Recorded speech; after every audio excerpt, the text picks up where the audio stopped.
ধূমপান smoke lungs disease ফুসফুস failure. আসলেই কি স্মোকের কারণে ফুসফুসে কোনো ক্ষতি হতে পারে? আসসালামু আলাইকুম, আমি হাসনাত মোল্লা। অজানাকে জানা এবং অচেনাকে চেনানোর উদ্দেশ্যে এই ভিডিওতে আসা। তো চলো জেনে নেওয়া যাক আদৌ কি স্মোকের কারণে ফুসফুসে ক্ষতি হতে পারে। তো এর জন্য আমাদের জানতে হবে প্রথমে আমাদের লাংস কিভাবে কাজ করছে। ঠিক আছে, অ্যাট ফার্স্ট প্রথম প্রকৃতি থেকে নেওয়া হাওয়া বা বায়ু যেটা আমাদের প্রবেশ করছে nasal cavity, mouth cavity, oral cavity, মানে আমাদের নাক এবং মুখ থেকে। তো সেই বাতাসটা এবার গরম হবে, যখন নাক থেকে ঢুকবে গরম এবং আর্দ্র হবে। এটা কে করছে? টার্বিনেটস, মানে নাকের মধ্যে থাকে কিছু লোম যাকে ইংলিশ সিলিয়া বলা হয়, আর এবং থাকে কিছু রক্তনালী যাদের কাজ হলো এই হাওয়াকে আর্দ্র ও গরম করা। তারপরে সেই আর্দ্র গরম বায়ু কোথায় যাবে? যাবে হলো ল্যারিনেক্স এবং পেরিনেক্স।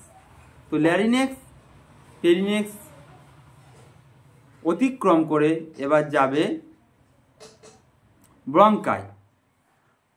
মানে এখান থেকে যে দুটো পাইপ ভাগ হয়ে গিয়েছে ওটাকেই বলা হয় ব্রঙ্কাই।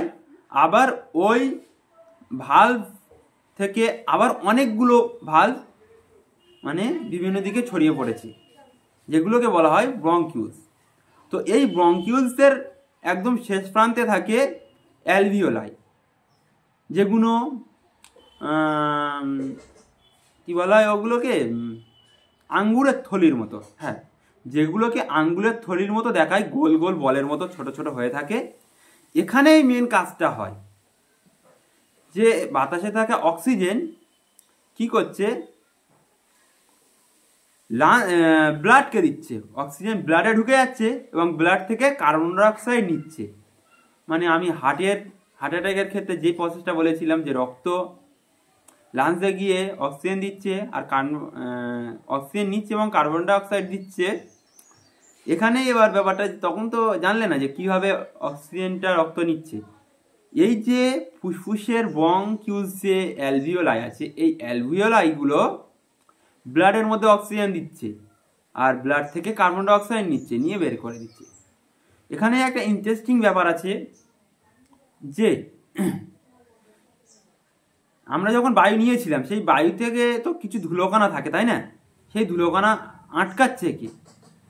এখানে কাজটা করছে হলো মিউকাস, যেগুলো শিংনি বা গড়, বাংলাতে তোমরা গ্রামের ভাষায় বলো শিংনি বা গড় চ্যাটচ্যাটে টাইপের হয়ে থাকে, সেগুলোই ধরে নিচ্ছে বা ধুলোকণাকে। সেগুলো থাকে কোথায়? ব্রঙ্কায়ের আস্তরণে। ঠিক আছে, ব্রঙ্কায়ের আস্তরণে।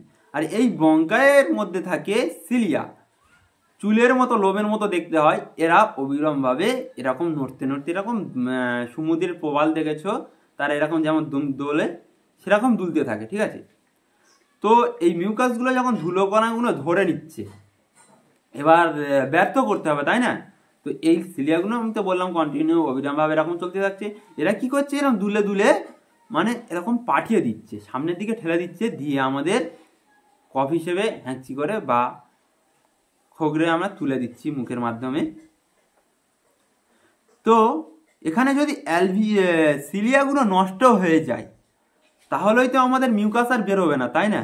মিউকাসগুলো মুখ থেকে আর বেরোবে না বা নাক থেকে বেরোবে না। তখনই আমাদের হবে ক্রনিক অবস্ট্রাকটিভ পালমোনারি ডিজিজ। মানে সিলিয়াগুলো এবার জেনে নেবো নষ্ট হচ্ছে কিভাবে।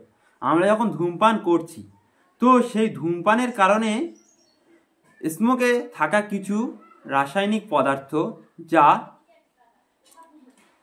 সিলিয়াগুলোকে ক্ষতিগ্রস্ত করছে এবং তাদের কার্যক্ষমতাগুলোকে হ্রাস করে দিচ্ছে, যার ফলে সিলিয়া নিজের কাজ করতে পারছে না এবং মিউকাসগুলো আটকে যাচ্ছে। কোথায় আটকে যাচ্ছে? ওটা কি বলা যায়? ব্রঙ্কাই। হ্যাঁ, ব্রঙ্কাইয়ের মধ্যে আটকে যাচ্ছে। আটকে গিয়ে ব্রঙ্কাইগুলোকে ব্লক করে দিচ্ছে।